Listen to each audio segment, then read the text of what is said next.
बोले श्री प्राणनाथ प्यारे की जय। श्री सद्गुरु महाराज की जय। श्री पन्ना धाम की जय। स्वामी श्री रामदास जी महाराज की। प्रथम लागू चरण को धनिये ने छुड़ायो, लाख तली लालिया मेरे जी के इन पाँव तले पड़ी रम, धनी नजर खोलो बातू, पलने वाले मेरे जीव के श्री महामति चाहे चरण को, पर मन वाचा कर मन, आयो बैठो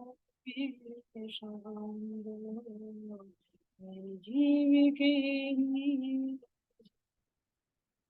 मेरे जीव के। बोले श्री प्राणनाथ प्यारे की जय। श्री सद्गुरु महाराज जी की।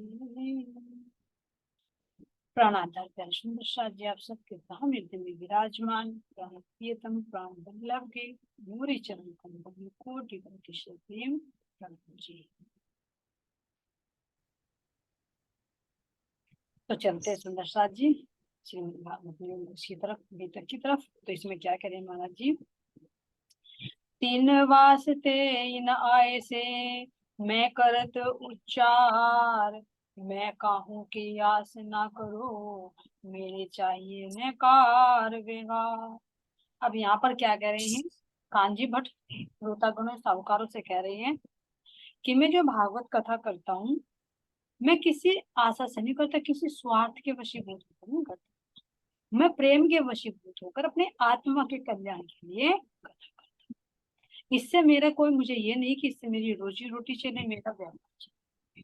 तो ये देखो, इससे इनसे हमें सीखनी चाहिए कि किस तरह से यहाँ पर कांजी भट्ट भी कह रही हैं कि मुझे कोई स्वार्थ नहीं है, मैं निस्वार्थ भाव से ये भागवत की कथा करती हूँ।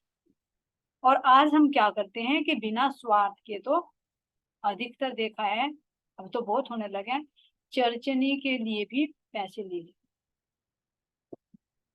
कि हम 25 पक्ष सिखा रहे हैं तो तुम्हें इतना शिविर लग रहा है, इतने तुम्हें पैसे जमा करने हैं। हमने खुद बात करके कि भाई हमें 25 पक्ष सीखने हैं, कैसे कैसे सिखाएंगे कि हाँ इतने पैसे जमा कर देना और शिविर लगेगा इतने दिन का आज। तो ये देखो महाराज जी ने किससे पैसे दिए थे, तो ये कितना क्या नहीं, यानी पैसों को ज्यादा महत्व दिया जा रहा, चाहे अभी वाणी में हो चाहे भागवत के कम। तो भागवत का सार महाराज जी ने दिया है। तो ये कह रहे हैं कि मैं किसी मकसद से अपने स्वार्थ के वशीभूत होकर कार्य नहीं करता, कथा नहीं करता, लेकिन अगर अब भी हम अगर राजीव महाराज जी से जुड़कर अपनी इस भागवत कथा को ही ले रहे हैं और वाणी को हम पीछे कर रहे हैं, तो ये महाराज जी की चलनी पर हम नहीं चले सकते। क्योंकि जब महाराज जी ने भागवत सुनी थी, जब तो वाणी नहीं उतरी थी, पूर्ण ज्ञान नहीं था, मंत्र भी नहीं उतरा था, तो भागवत तो सबका सार है, सबका सार महाराज जी कह रहे हैं। हमारी बेहद वाणी के अंदर महाराज जी ने खुद कहा है कि हृदय आदि नारायण के वेद जिनकी श्वास, सब ग्रंथों के उत्पन्न वाणी वेद व्यास। कि जो व्यास जी के मुख से जो जितने भी आदि नारायण की जिनकी श्वास से वेद प्रकट हुए, तो उन वेदों का सार क्या है, ये श्रीमद् भागवत है। क्यों? क्योंकि इसमें बेहद का संकेत है, इसलिए। लेकिन वो संकेत कितना है तो वो बता कि इन सारे ग्रंथों में कह रहे हैं कि तामे फल श्री भागवत सुख जी मुख भाव, सुखदेव मुनि जी के मुख से जो प्रकट हुई है, तो इन सब का सार क्या है, ये भागवत है। पाती लाए बेहद की साथ की पूरी साथ, ये पाती हमारा पत्र है जब परमधाम बेहद से आया है। तो पाती लाए बेहद की साथ की पूरी साख, यानी सुंदर साथ की साक्षी देने के लिए ये बेहद का पत्र हमारे लिए, जिसमें हमारी ब्रजराज की लीला, परम धाम का थोड़ी ये सुंदर सा बात। तो जब इतना अखंड खजाना महाराज जी ने हमारे हाथ में दे दिया और फिर हम भागवत को करें तो बड़ा दुख।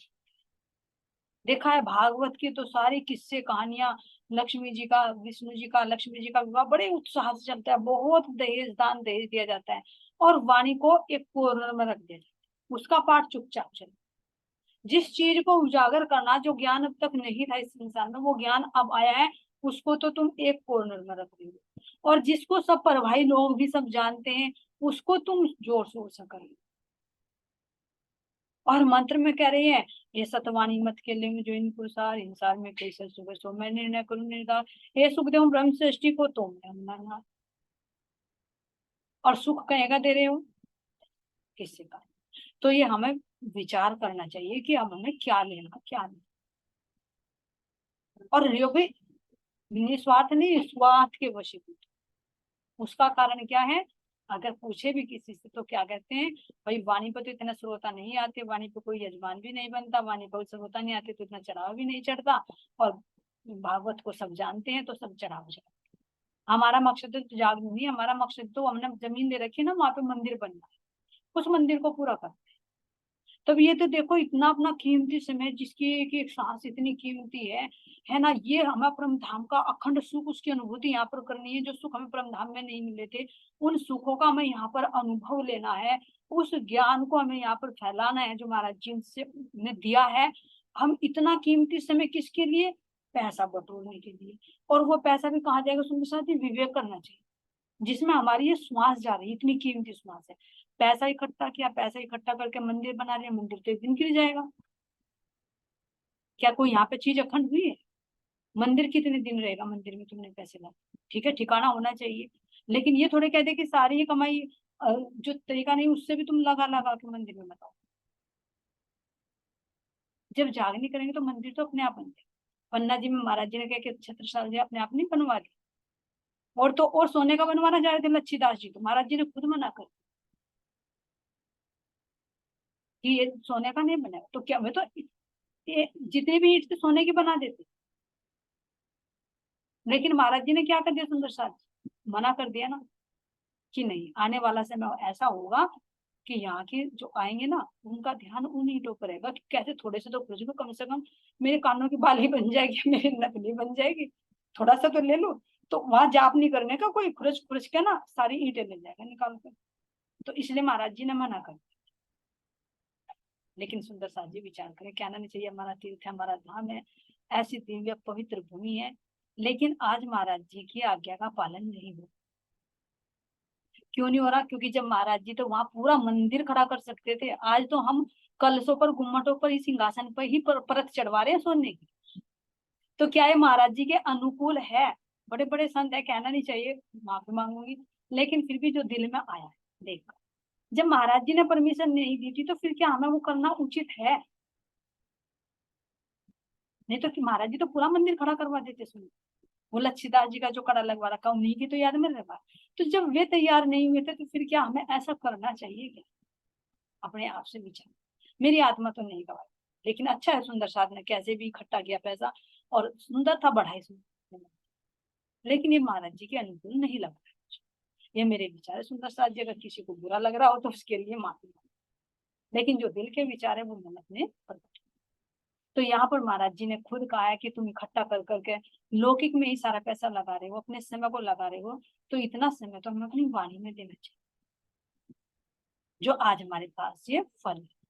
तो इसलिए कह रही है, और ये किससे सुंदर साथ जी हमें शिक्षक फोन दे रही है, महाराज जी तो दे रहे हैं, लेकिन कानजी भट्ट भी दे रही है, खुद कह रहे हैं चौपाई में, मैं कहूं की आस ना करो, मेरे ना चाहिए कार व्यवहार, मुझे कुछ नहीं चाहिए इस भागवत कथा के बदले। तो इस तरह से हमें इस वाणी के बदले में भी कुछ नहीं लेना चाहिए, ना हमें धन की करना चाहिए, और ना ही हमें ये भी नहीं करना चाहिए कि भाई मैं वाणी सुना रहा हूं तो सब लोग आके मेरी चाकरी कर, वो अहंकार बन जाएगा, हमारे डूबने का बिल्कुल साधन। हम सखी भाव से लिया, तो तभी प्रेम बने।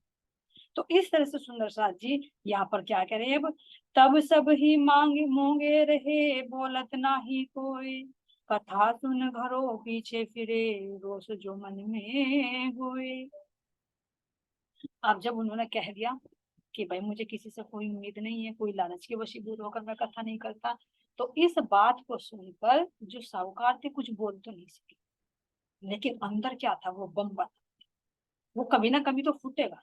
जब अंदर किसी के प्रति ईर्ष्या होती है ना, ईर्ष्या द्वेष, तो वो कहीं ना कहीं छिद्र ढूंढता रहे कि मैं कहाँ इस पे पलटवार, भले ही परिस्थिति ऐसी हो कि बोले ना, लेकिन अंदर पूरा बम है और वो बहाना ढूंढता है कि मैं कब। तो ऐसा ही इन साहूकारों के अंदर हो गया, अरे तो हम इतनी बड़ी बड़ी उम्र के हैं, इतने धनाढ़ हैं, यहाँ पैसा भी चढ़ावा भी चढ़ाते हैं, और फिर भी इन्होंने पक्ष उनका लिया, हमारा पक्ष नहीं लिया। तो यहाँ बोल तो नहीं सकते थे, चुपचाप चले गए, लेकिन अंदर ही अंदर जो ईर्ष्या है, उस ईर्ष्या ने काम करना शुरू कर दिया और नजर रखने लगे किस पर, देवचंद, ये कहीं ना कहीं कमी ढूंढते। तो वो दृष्टि कैसी हो सुंदर साथ जी, वो विकार ढूंढने की दृष्टि। अगर किसी के प्रति हमारे दिल में ईर्ष्या है तो वो विकार ढूंढती है, गुण नहीं ढूंढती। तो ऐसा ही साहूकारों का। अब वे क्या करने लगे, देवचंद जी पर नजर रखने लगे कि कहीं ना कहीं तो इनको फंसाओ, इन्हें बहुत चहेते हो गए, बहुत दिल में बस गए, बहुत गोद में, बहुत घर पर बैठा बैठा कर शिक्षा दे रहे हैं, अब ऐसा कुछ करो कि इनमें दोनों में झगड़ा हो जाए। तो क्या सुंदर साथ जी, हम भी ऐसा ही करते हैं तो ऐसा करना नहीं चाहिए। तो ऐसा सुंदर साथ जी ये साहूकार क्या करने लगे, छिद्र को ढूंढत रहे, रहे बाहिर दृष्ट अहंकार, मार्ग को पावे नहीं, रहे रबद को तैयार। अब ये अपने अहंकार में चूर, बिल्कुल चूर चूर हो रहे अहंकार, और उनकी दृष्टि बाहर आ गई। तो वे छिद्र ढूंढने लगे, यानी कहीं ना कहीं कमी ढूंढने लगे, कहीं हमें कमी मिले।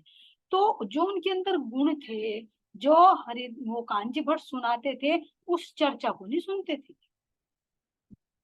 हमेशा कोई ना कोई वीकनेस ढूंढ कर हमेशा रद्द करने के लिए, यानी झगड़ा करने के लिए तैयार है। तो इस वक्ता भी देखो श्रोता, जब कहीं पर ईर्ष्यालु बैठा होगा तो हम अगर कथा सुन रहे हैं तो कथा में ध्यान नहीं रहेगा, उस पर ध्यान रहेगा, वो कैसे कपड़े पहन रही, वो कैसे फैशन दिखा रही है ना। देखो अपनी वृत्ति को देखो, अगर ऐसा है तो सुधार करना चाहिए। कब, जब हमारे अंदर ईर्ष्या का भाव, हर एक चीज में उसकी अच्छाई में भी हम बुराई। तो ऐसा ही साहूकार करने लगे कि हमें देवचंद की कहीं ना कहीं कमी ढूंढनी। अब ढूंढ, जब किसी चीज को कोई ढूंढेंगे, चाहे अच्छाई ढूंढो चाहे बुराई ढूंढो, दोनों चीज मिल जाएगी, जो तुम लेना चाहते हो वो चीज मिल जाएगी। वो अच्छाई ही तुम्हें बुराई दिखने लगी, कारण ये होगी भाई, यहाँ पर तो संसार में जैसा तुम चाहोगे वैसा चीज मिलेगी, जैसी चाह वैसी रहा। तो यहाँ पर जब है अच्छाई, लेकिन तुम्हारी दृष्टि में वो बुराई आएगी, क्यों, जब हृदय में नफरत है। तुम्हें कोई अगर अच्छे के लिए भी कह रहा है ना, तो वो भी तुम्हें बुरा लगेगा। और तो और यहाँ तक का हो जाता है सुंदर साथ जी, वो कोई और शब्द कह रहा है हमारे कान बजेंगे, वो क्योंकि जो हमारे दिल में है तो वे हमारे कान वे ही सुनते हैं, वो कान बाहर से नहीं सुनते। ध्यान देना, कहते हैं ना कि मेरे कान बज रहे हैं, वो कान बज रहे हैं तो बाहर से आवाज नहीं आ रही, वो हमारे दिल में जो पहले से भरा हुआ है ना, वो ही निकल कर आता है और हमारे कान में आ जाता है। तो हमें ऐसा लगता है कि सामने वाला वो ही कह रहा है, और फिर ये लगता है अरे हाँ मैंने तो ऐसा ही सुना, फिर भी एक्सेप्ट नहीं करता वो, अगर उसको 10 गवाही दे दे फिर भी नहीं करता। क्यों नहीं करता सुनते साथ, इस पे विचार करिए, आत्ममंथन। हमारे दिल में वो बात पहले अखंड है, और बुद्धि में हमारे क्रोध है, ईर्ष्या है, तो वो जो अंदर का विचार है वो बाहर निकल कर आएगा, और जो अंदर क्रोध और ईर्ष्या है वो बाहर वाले के शब्द को सुनने नहीं देगी, उसको कन्वर्ट कर दे। तो उसको कहते हैं कि कान बजना, मेरे कान बज रहे हैं, मुझे ऐसा सुनाई दे। तो वो उसके शब्द नहीं सुनाई देते, वो अपने हृदय में जो बात है वो सुनाई देती। ऐसा बहुत बात। तो ऐसी स्थिति अगर सिचुएशन बन जाए तो हमें थोड़ा सा शांत दिमाग होकर उस क्रोध को निकाल कर विचार करना चाहिए कि उसने क्या कहा, मुझे ऐसा क्यों सुनाई दिया। तो उत्तर मिलेगा कि चीज ना मेरे चित्त में पहले से मौजूद थी, वो ही निकल कर आई। तो तब उससे क्या हो जाता है, विरोध नहीं होता, निरूपण हो जाता है। तो ऐसे यहाँ पर ये जो साहूकार हैं देवचंद जी महाराज जी की कमी ढूंढने पर लग गए।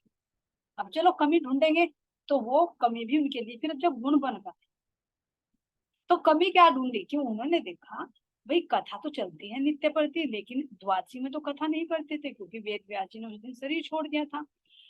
शायद वेद व्यास जी ने, कोई और थे शायद उनके शिष्य थे कोई, ध्यान नहीं आ रहा, उसमें कंफ्यूजन है ना। तो उन्होंने शरीर छोड़ दिया था, तो इस वजह से द्वादशी में भागवत कथा नहीं है। अब एकादशी में ये विष्णु के उपासक जो एकादशी का व्रत रखते हैं, तो देवचंद जी महाराज जी ने जब ये प्रसंग पढ़ा भागवत में आया कि भाई एकादशी का व्रत तो स्वर्ग या वैकुंठ तक की प्राप्ति कराता है, और ये भागवत में तो क्या है कि इसमें तो बेहद का ज्ञान है, प्रेम की पाती है, ये तो प्रेम की लीला है, और ये प्रेम की पाती में जो श्री कृष्ण का प्रसाद है वो तो करोड़ों एकादशी के बराबर नहीं आता। तो उन्होंने ये जो प्रण ले रखा था, सुंदर साथ ये भी आएगा, लेकिन पहले जो प्रण ले रखा था उन्होंने कि मैं जब शरीर को आहार नहीं दूंगा जब तक मेरी आत्मा को आहार नहीं मिले, ये प्रण उन्होंने पहले ले लिया। तो अब जैसे ही द्वादशी में भागवत कथा नहीं होती थी तो वे अपने शरीर को भी आहार नहीं देते, तो उस दिन क्या हो जाता था, उनका व्रत हो जाता, उपवास हो जाता, उपवासी कही कि आज अगर मेरी आत्मा को आहार नहीं मिला, यानी ये शरीर मेरे काम नहीं आया, तो फिर मैं इसको आहार क्यों दूं। और एकादशी में वो चलता था उनके यहाँ पर, व्रत रखते थे ये वैष्णव। लेकिन जब महाराज जी ने देखा कि ये प्रसाद मिल रहा है यहाँ से, भाई कथा हो रही है, प्रसाद मिल रहा है, तो फिर मैं इसे क्यों ना लूं, क्योंकि प्रसाद को तो नहीं मैं फेंक सकता। तो जो वैष्णव लोग थे ये तो क्या करते थे, एकादशी में व्रत करते थे, और द्वादशी में जब वो श्रीमद् भागवत नहीं होती थी तो भंडारा करते थे, खूब पेट भर भर के। लेकिन देवचंद जी महाराज जी ने इसके विपरीत करना शुरू कर दिया। एकादशी में जब कथा होती तो वे घर जाकर अपने आहार शरीर को भी आहार देते, और द्वादशी में क्या करते, जब भंडारा चलते तो वे खाते। अब उनकी नजर पड़ गई भंडारा चल रहा है, देवचंद्र जी जिमरा, कहीं ना कुछ तो कमी है। तो वो जब कमी ढूंढने वाले तो कमी नजर आ जाएगी। अब उन पे ही सबकी नजर। अब जाके क्या करेंगे, वही चढ़ा दिए गुरु जी को। हाँ गुरु जी हमें ये तो बताओ, एक ही संप्रदाय में दो दो मत कैसे चलते, आप दो दो शिक्षा कैसे दे रहे हो, कि कैसे दे रहे हो कि एक तरफ तो हमें तो कहते हैं कि एकादशी में व्रत रखो, लेकिन देवचंद जी को कहते हैं कि तू भोजन कर ले, वो तो भोजन करता है। द्वादशी में आप हमारे से यहाँ भंडारा करवाते हो, सबको पेट भर भर के खिलाते हो, और देवचंद जी से तुम व्रत रखवा रहे हो। क्या एक ही संप्रदाय में जो वल्लभाचार्य मत है, एक में दो दो रास्ते चल रहे। अब कांजी भट्ट को तो मालूम ही नहीं था, कहने लगे भाई मुझे तो पता नहीं ये क्या हो रहा है, मैंने तो उसे कुछ निर्देश नहीं दिया। ठीक है कोई बात नहीं, कोई शंका है तुम्हें पक्का पता कि ऐसा कर रहे हैं तो वो देवचंद आ जाएगा, उससे पूछ लेंगे, पता चल जाएगा। लेकिन इतना मुझे पक्का पता है कि वो जो भी कुछ करता है तो भागवत के अनुसार सोच समझ कर ही होते। इतना तो कांजी भट्ट को भी अनुभव, वो गलत निर्णय तो नहीं लेता, भागवत के अनुसार भी निर्णय। और बाकी जो वो ऐसा करता है मुझे नहीं पता कि क्यों करता है, जब वो आएगा तो उससे पूछकर पता चल जाएगा कि क्यों करता है। तो इतने में ही जैसे ही वार्तालाप चल रही थी, अगला दिन होता है, देवचंद जी महाराज जी कथा सुनने के लिए आते हैं, और साहूकार तो बैठे खुश हो रहे, आज तो बड़े चढ़ चढ़ के बैठे, आज तो इसकी जंड होनी हुई, आज तो देवचंद फंसे ही फंसेगा, बहुत बड़ा ज्ञानी बनता है, बहुत बड़ा भक्त बनता है ना, बहुत लाडला हो रहा है ना गुरु का, आज तो इसकी इज्जत सारी उतर जाएगी। अब आते हैं बैठते हैं कथा में, कान्जी भट्ट पूछते हैं भाई देवचंद, इन साहूकारों के कुछ समस्या है, कुछ उसका समाधान चाहिए। कुछ मैंने सुना है कि तुम एकादशी में व्रत नहीं रखते, भाई हमारे यहाँ तो सब एकादशी में व्रत रखते हैं, और द्वादशी में जब यहाँ भंडारा चलते हो क्या तुम भोजन प्रसाद नहीं देते। देवचंद जी थोड़े ना झूठ बोलने का थे। मैंने कहा हाँ गुरुदेव कोई झूठ नहीं कह रहे, मैं ये सही है।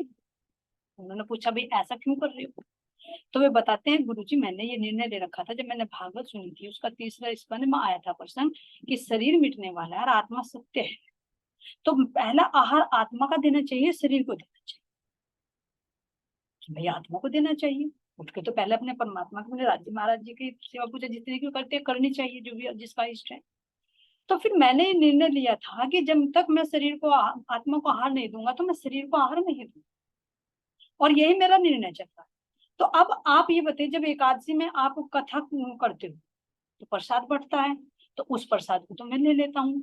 जब मेरी आत्मा को आहार मिल गया कथा का, तो मैंने शरीर को भी आहार दे देता हूँ। और द्वादशी में आप श्रीमद् भागवत कथा नहीं करते, तो फिर मैं शरीर को भी आहार नहीं देता। एक कारण तो गुरुदेव यू है। और दूसरा कारण भी जानना चाहो तो दूसरा कारण जान लो कि भागवत के अंदर ही एकादशी का क्या महत्व है, उसको समझो। उसको महाराज जी कह रहे हैं कि जब एकादशी का जो व्रत है, ठीक है, कि एकादशी भी खुद अपने मुख से कह रही है कि श्री कृष्ण का एक प्रसाद के कण के सामने करोड़ों एकादशी का महत्व भी कुछ नहीं। अब ये जो एकादशी का व्रत है, ये कहाँ तक पहुंचाता है? ज्यादा से ज्यादा स्वर्ग या वैकुंठ। जो एकादशी का व्रत रखते हैं, किसके लिए? भाई तुम दान पुण्य कर रहे हो तो ज्यादा से ज्यादा तुम्हें स्वर्ग मिल जाएगा और वैकुंठ मिल जाएगा। लेकिन इस भागवत के अंदर देखिए, ये तो प्रेम की पाती है, और प्रेम की पाती को जो भोग लगकर श्री कृष्ण का साक्षात स्वरूप है, व्यास जी इसमें विराजमान है, उनका एक प्रसाद अखंड को प्राप्ति करा दे। तो अब ये बताइए मुझे कि एकादशी महत्वपूर्ण है या भागवत का प्रसाद? और इसके साक्षी भी सुंदर साक्षी देते हैं। इनमें इनमें कह रहे हैं कि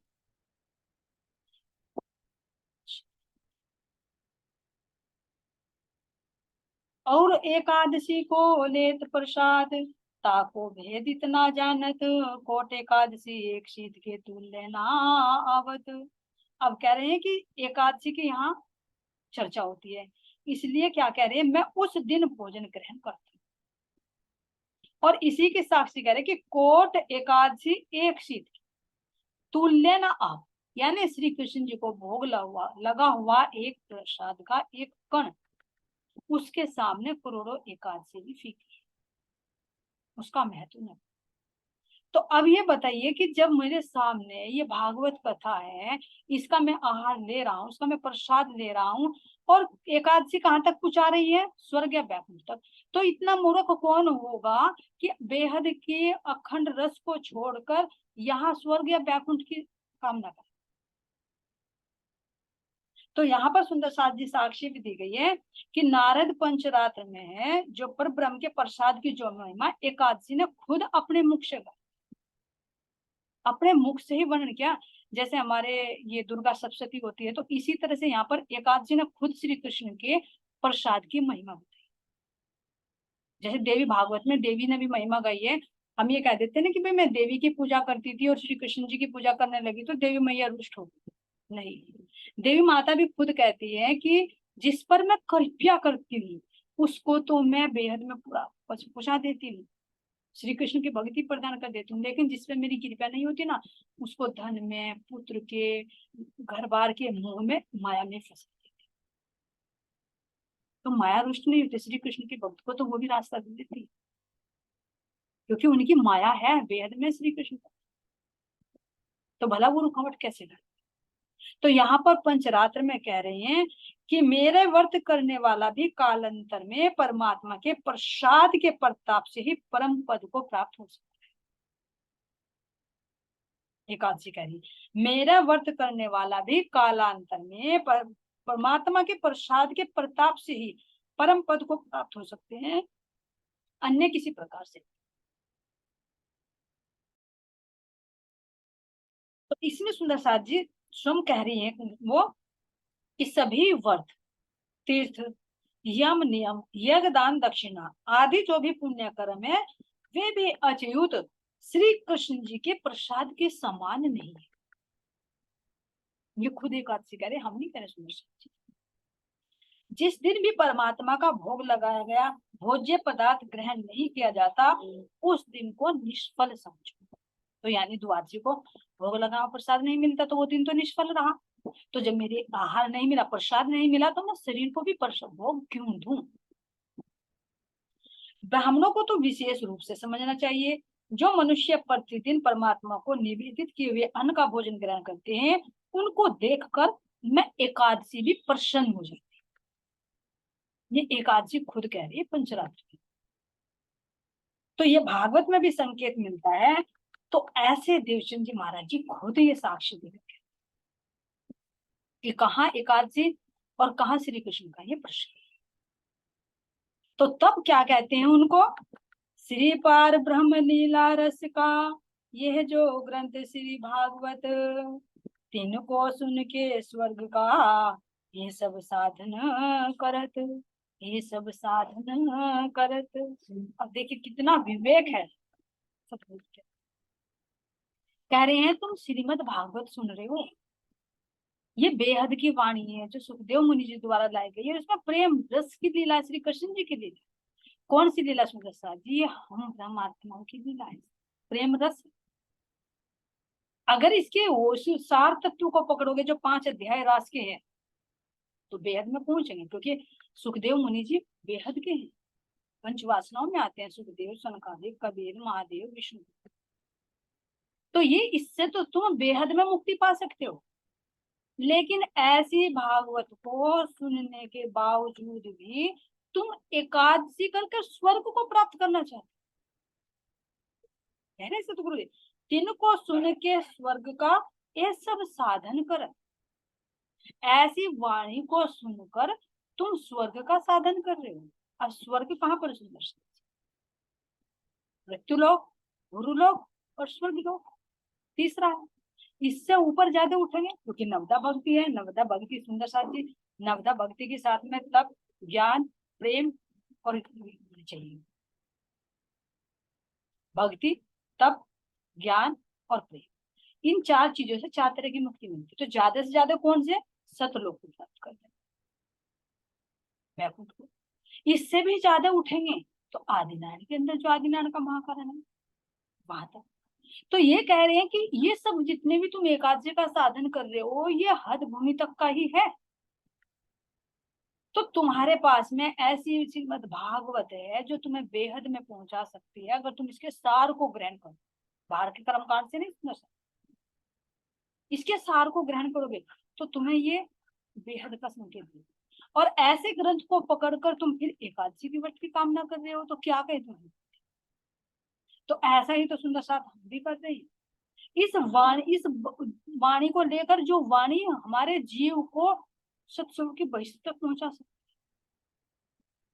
अगर उस तक भी ना पहुंचे नीचे की और 7 बहिष्ठ भी वहां तक पहुंच सकते। लेकिन अगर हम इस वाणी को छोड़कर फिर वही भागवत के पीछे या किसी और कर्म कांड के पीछे लग रहे हैं तो खुद महाराज जी हमें कह रहे हैं कि ऐसी बेहद वाणी को छोड़कर तुम कहाँ वैकुंठ की या स्वर्ग की प्राप्ति करना चाह रहे भागवत के। क्योंकि भागवत में भी सार नहीं पकड़ते कर्म कांड तक। अगर सार पकड़ लेंगे तो जैसे राजा परीक्षित को वैकुंठ मिल गया था, मुक्ति हो गई थी, ऐसे पूछे। लेकिन ऐसे श्रोता होने चाहिए, जैसे ऐसे वक्ता होने चाहिए सुखदेव मुनि जो वर्णन करते करते समाधिस्थ हो गए। जब रास का बन वे राज्य के जोश से वाणी कही गई, सुखदेव मुनि जी के माध्यम से कह गए। तभी तो कह गए कि जब ध्यान टूट गया तो कहने वाला कह के गया और तू राजा में जोगी में। तो वो राज्य महाराज जी का जोश था, जोश से वाणी कहता है। और अब तो आवेश की वाणी हमारे पास में, तो ये हमारे लिए कह रही है, ये महाराज जी किसी और के लिए नहीं कह रहे।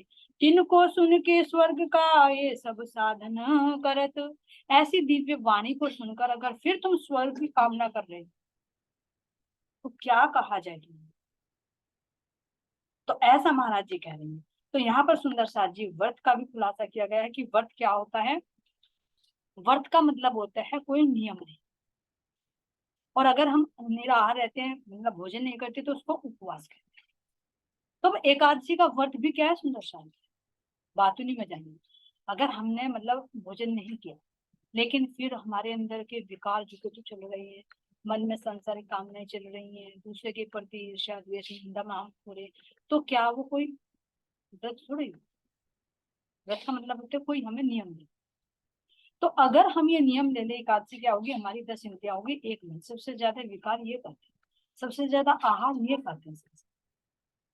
तो अगर हम इनको नियंत्रण में रखें, इनको आहार जो नहीं देना चाहिए वो रोककर सात्विक आहार, अच्छे विचार दे, अच्छे गुण दे, भक्ति की तरफ को लगाए, तो इनको एक सीमा में बांधे। अपनी 10 इंद्रियां और एक मन, इनको सीमा में बांध कर रखना सुंदर यही हमारे लिए एकादशी।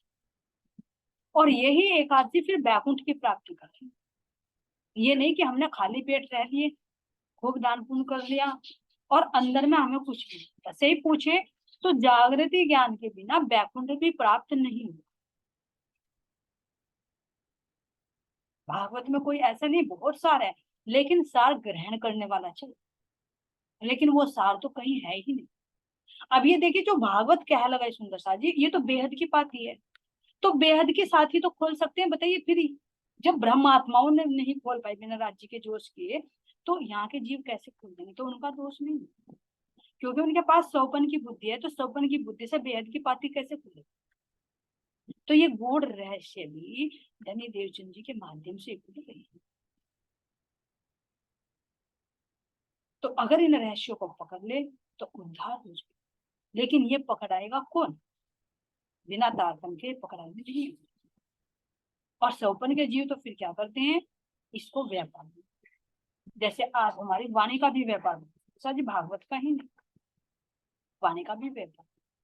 पेट काटने हरि बीच खुद कह रहे हैं, इतना पैसा ले लिया, पाठ लगा देंगे तुम्हारे 3 दिन के, उंगली फेर देंगे, पेज पलट देंगे, निज नाम का जाप कर देंगे, हो गया पाठ, भाई दे दो 5,000, हो गया तुम्हारा काम। अखंड का चित में तो एक भी चीज अखंड नहीं, एक भी अगर चौपाएगा तुमने कुछ बताओ हमारे चित में अखंड, तो उसे कह दे चलो अखंड। जो कुछ पढ़ा वो तो हवा में उड़ के चला गया, या कुछ रहनी में परिवर्तन आया, तो उसको सोचे। इससे अच्छा तो अपने अगर लगाना भी है तो साप्ताहिक में या महीने में कोई नियम बना बन का अपने लगातार मंथन कर दे, वो बेटर, क्योंकि ये आत्मा का आहार। तो ऐसे महाराज जी ने यहाँ पर उनको जवाब दिया। अब जवाब देकर कान्जी भट्ट तो खुश हो गए, क्योंकि सत्य बात है, शास्त्र के आधार पर है, कोई मनगढ़ंत नहीं है। भाई भागवत में भी कहा गया कि पहला शरीर को आहार न देकर आत्मा को आहार, से बिल्कुल सत्य है। फिर प्रसाद का भी महत्व बता दिया कि भाई एकादशी में प्रसाद मिलता है तो वो कैसे ठुकरा दे, वो उसको स्वीकार कर लेता है। द्वादशी में भोजन कथा का प्रसाद नहीं मिलता तो ये अपने शरीर को भी आहार नहीं देता। अब क्या कहते हैं उन साहूकारों को? तब कहन जी भट्ट कहिया, देव इनका उत्तर, जवाब ना आया गाँव को धन धन कहिया यो कर। अब कान्जी भट्ट ने कहा साहूकारों को, भाई अब इनका उत्तर दो, तो मेरे पास तो उत्तर, मैंने तो पहले ही कह दिया था कि देवचंद जी जो भी निर्णय लेते हैं ना वो सोच समझ कर लेते हैं। और जो उन्होंने टोंट कसा था ना सुंदर साथ जी कि भाई तू तो देवचंद्र बहुत ज्ञानी है, और ये भागवत तो ना एक पूरा वृक्ष है, और जो इसके 12 स्कंद है इसकी टहनियां हैं, और इन पर जो श्लोक हैं इनके ये पत्ते हैं, और तू तो इतना बड़ा ज्ञानी हो गया कि इन पत्तों की रग रग में घुमा गया, तो तू बता तो क्यों करता है तू ऐसा? तो वो जो टोंट कसा था वो सत्य सिद्ध हो गया। उन्होंने तो नीचा दिखाने के लिए टोंट कसा था कि हम तो इतने दिन से सुनते सुनते बूढ़े हो गए, हमारे पास तो इतनी बुद्धि भी है, तू कल का आया बालक इतना बड़ा ज्ञानी हो गया, तो बता क्यों करता है ऐसा? अब जब महाराज जी ने साक्षी देकर बताया तो अब सब उनको क्या कहने लगे? धन्य धन्य। इन भांत चर्चा मीने रहत है एक रस, निर्णय नो झरत है जो बान सुने सरस। इस प्रकार देवचंद जी महाराज जी क्या करते हैं?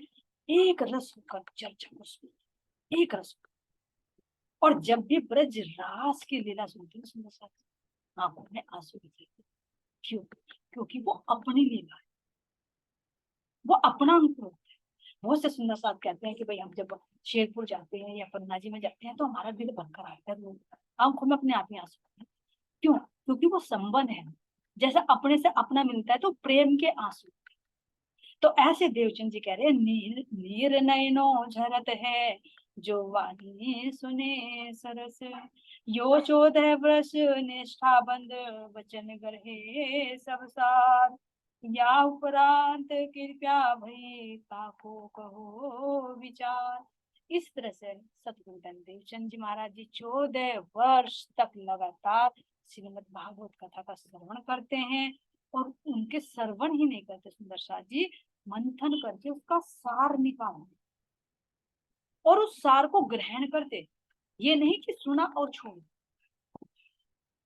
या उपरांत कृपया भई ताको कहो विचार। अब ऐसा करते करते कैसे उन पर कृपया भई, उसको लालदास जी महाराज जी कह रहे हैं कि अब सुनो क्या कृपया।